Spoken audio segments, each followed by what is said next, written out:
So now's a great time to be talking about adjusting kids' schedules to get started back to school. It's about 3 weeks before school actually starts for most kids, and at least about 2 weeks in advance. You need to start thinking about readjusting from a summer schedule to a usually earlier school schedule that happens in the fall. So sleep turns out to be really important for children's academic functioning. We know that kids that don't sleep well, who have sleep apnea, restless leg syndrome, or just aren't sleeping enough, do less well in school. They do less well on standardized testing. And for the teenagers, they're more likely to get into car accidents, which can be very dangerous. So it turns out that it's not just for your health that sleep is important, but also for academic and social functioning.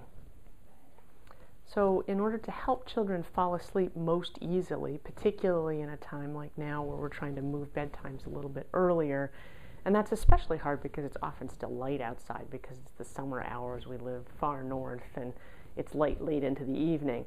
It's really important that you set up a scenario that's conducive to sleep. So the first thing is to avoid caffeine for little children completely. For older children where it's more difficult to completely avoid it, you want to avoid it after noontime, and particularly in the evening hours, because that can make it more difficult for children to fall asleep. If you'll develop a really consistent bedtime routine in the home so that you do the same activities every night before bed in the same sequence, so that kids kind of get this mental picture of what going to bed is like, and they can fall right asleep then.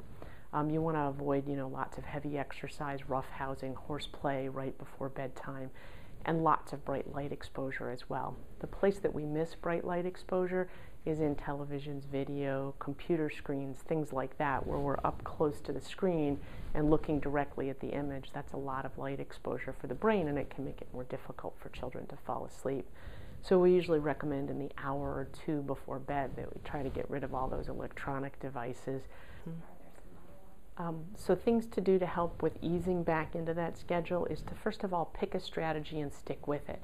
So if you're going to move wake-up times earlier, it's easier actually to wake up earlier and then be more tired the next night than it is to try to put a child to bed earlier than they're really sleepy, because that leads to bedtime struggles that are hard for everybody involved. So the first thing is to set the wake-up time rather than trying to force a child to go to bed earlier. And then the second thing is to pick a strategy and stick with it. So if we start now and you give up on the weekends and say, oh, it's Saturday, you can stay up late and sleep in late, that kind of defeats the purpose. So for these next few weeks, you really want everything to be the same. And one of the best measures of whether your child is sleeping enough is whether they wake up on their own. If they're hard to get up in the morning, slow and grouchy, they probably haven't slept enough.